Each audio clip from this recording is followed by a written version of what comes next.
And now it's time for Talking Trade with Sandi Siegel and Ken Wasylik, sponsored by the Wisconsin Center for Manufacturing and Productivity, Michael Best Strategies, and Carroll University.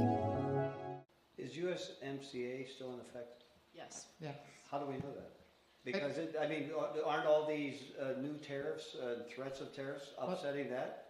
Yes, but then that was part of the backtrack. So I was going to make a couple of comments. I mean, to the economic impact, even President Trump was quoted saying there will be pain, it will, increase inflation in the short term, but his long-term vision is, again, that it'll settle down. And yes, in regards to our trade agreements with Canada, the initial IEPA, this emergency duty, went into effect and shut down USMCA. Didn't matter, and not honoring that, which, by the way, then there was already threat that, we're going to fight that because that's against the trade agreement and go to the World Trade Organization. Then there were conversations both with President Sheinbaum and with Trudeau, and backpedaled, and then I have the dates, but within a couple of weeks then changed it and said, okay, we'll carve out for USMCA. Well, I should back up. To just give you an idea of the volatility, we put the Chinese tariffs in effect. They were in effect a few days. Then we said, no, we won't do it, and we paused it for 30 days, and then they went back into effect. But then we did a carve-out for USMCA and said, we will honor USMCA. So if you qualify for USMCA, those goods are still duty-free, but everything else has the duties implemented. China has already, as of February, implemented retaliatory tariffs.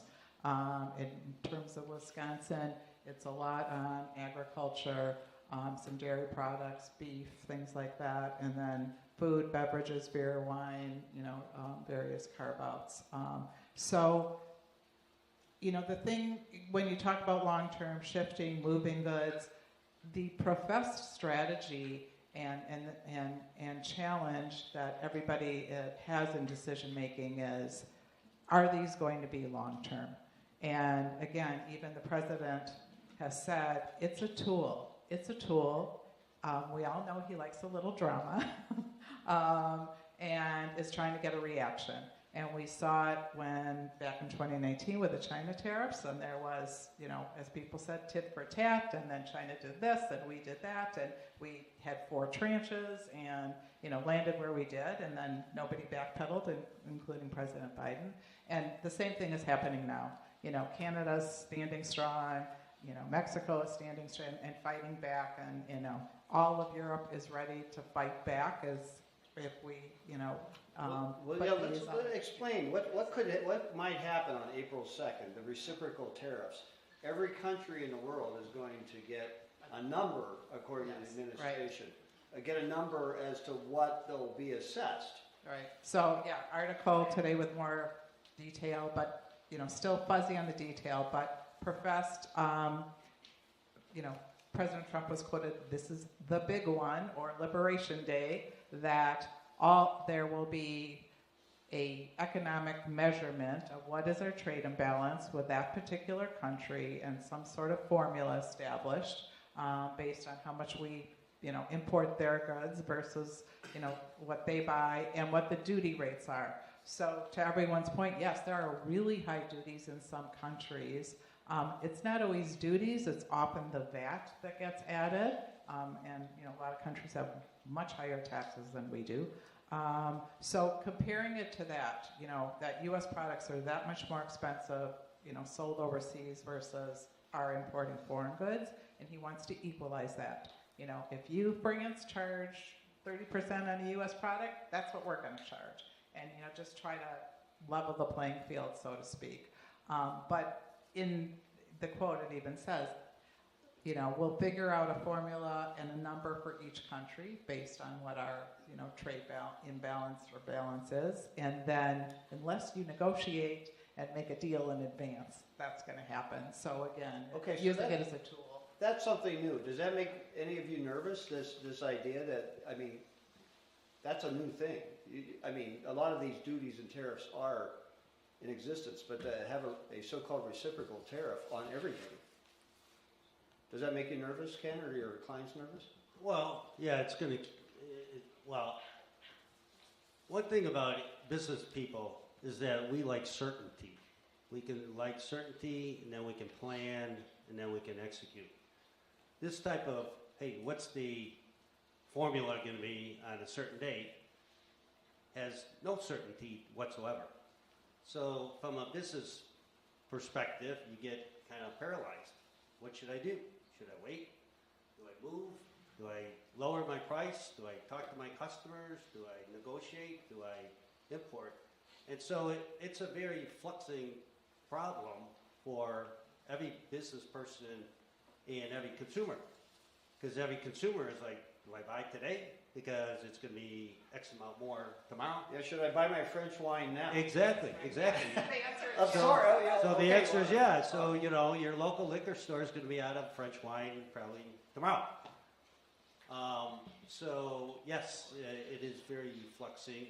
And I don't know if nervous. I mean, Tim, we've been in business a long time. We've seen these type of shocks. So I think what it is we really are paralyzed exactly the right way to move. I'm going to address, you know, what's the long-term effect. The long-term effect is once prices are raised, usually businesses don't like the lower prices.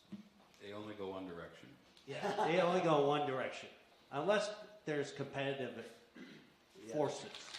The competitive forces are if they open up the markets again to, say, foreign competitors. So if the tariffs are in and they stay, the long-term effect is that prices are going to stay at an elevated rate. Okay, Tim, why don't you, before we go to questions, go ahead. As a recovering CEO, I can say this now. I'm sure if I was still in the seat, I'd have a different answer. But we're so focused in business in the United States of America in the short-term quarterly reports. We're compensated annually very handsomely by hitting certain targets and things like that.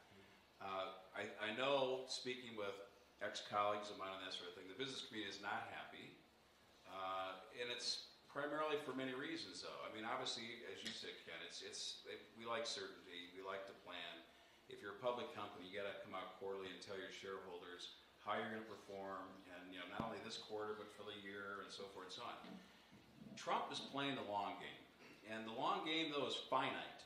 He's got 4 years, and you know the thing about him, and again, you got to strip away the shock and awe, the bombastic, you know, behavior and that sort of thing. He's got good advisors, and he's not a dumb man.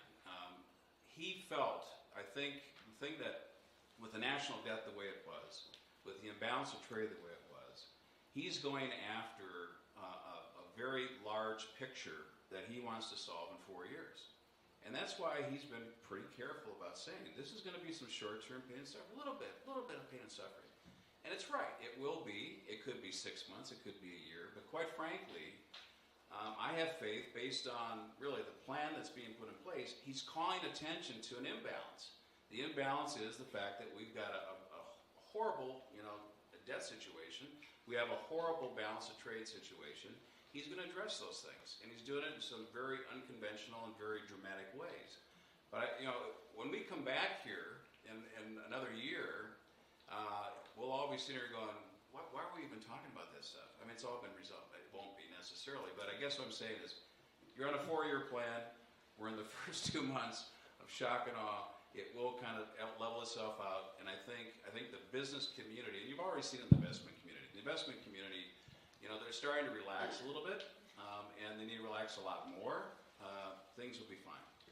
Hey, Sandy, did you hear that? In a year, we won't have anything to talk about. You've been listening to Talking Trade with Sandi Siegel and Ken Wasylik, sponsored by the Wisconsin Center for Manufacturing and Productivity, Michael Best Strategies, and Carroll University.